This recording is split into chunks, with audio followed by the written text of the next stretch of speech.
बुवा आमा दाजुभाइ काठमाडौँमा जम्मा हुनु है। रविलाई नयाँ दिन दसैँ पछि जुट्नु पर्छ है। नयाँ सरकार आए पनि पुरानै छ पारा, जेनजीको बलिदान बिर्से हुतियारा।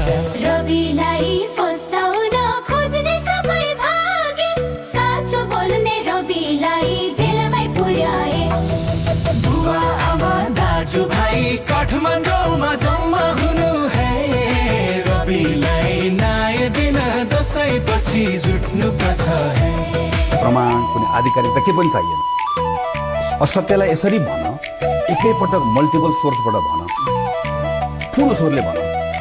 देशको लागि गर्छु भन्दै लागेका हुन रवि, सबै मिली बिगार्न खोज्दैछन् छवि।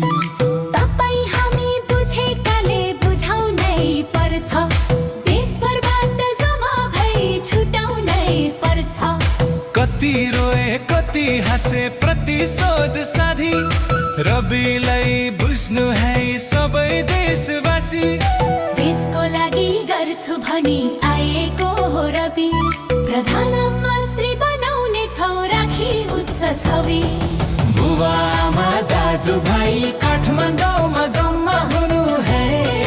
नयाँको घन्टी बजाई रविलाई छुटाउनु पर्छ है। महिनौसम्म आरोप प्रत्यारोप भेटेर बदनामी सहेर अपमान सहेर बोलिरहेको छ।